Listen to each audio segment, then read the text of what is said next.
Now, anyone who's had a lesson with me recently will know that I have started doing some of the TPI, Titleist Performance Institute's physical screens with people. Now, these are really, really important. They basically consist of 16 different tests. It's all basically range of motion stuff, so flexibility. And really they are designed to see whether you have any limitations that would affect your golf swing, affect your golf technique. Now, this is really, really important. It's pretty prevalent in modern day coaching. Because when we look at elite golfers, and I'm talking about elite juniors, elite female, elite male players, we know that power is becoming a much, much bigger part of the game. We also know that injury prevention is becoming a much big part of the game, and in fact that's across all sports. So this idea of studying the human body and working out what people can and can't do has become really massive. You know, it's a huge part of it. I mean, when we look at people like Adam Scott and Tiger Woods, and we see their amazing looking golf swings and you think, wow, I'd love to swing like them. The reality is, if you haven't got a body type like them, if you can't move your body like them, if you've got the flexibility, the physical strength, you're probably not going to be able to do it.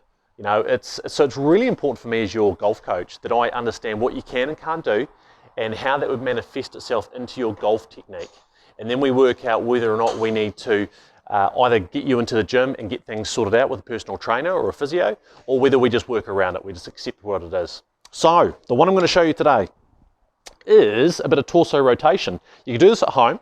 You put the golf club across your back like so. You have your knees touching. That's really important. They stay touching.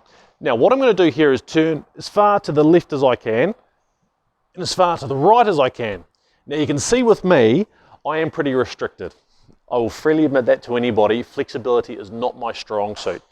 45 degrees, both directions, is considered a pass. That's considered the minimum. If someone can't turn 45 degrees, it is going to show up in their golf swing. So if we use me as the example, how does my lack of flexibility with my torso affect my golf swing? Well, firstly, it means that the only way I can make a full upper body turn, when I say full upper body turn, I'm talking 90 degrees, is I have to turn my hips more than what most other people would if they had better flexibility than me.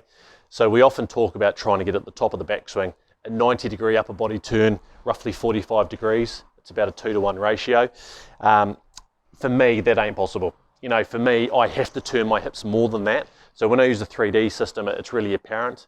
But of course, when you combine the 3D work with doing these assessments, you really start to get an idea for what the player should be doing in their golf swing. So for me, I kind of disregard the PGA Tour averages when it comes to hip rotation at the top of the backswing, because I know I physically can't do that. You know, if I only turned 45 degrees with my hips, I'd only be able to make probably a 60 or 70 degree upper body turn, and I'm going to hit the ball nowhere doing that. So for me, I work around it.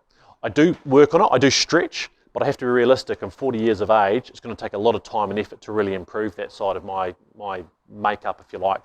So I choose to just work around it. I accept that I need to turn my hips more, and I go from there.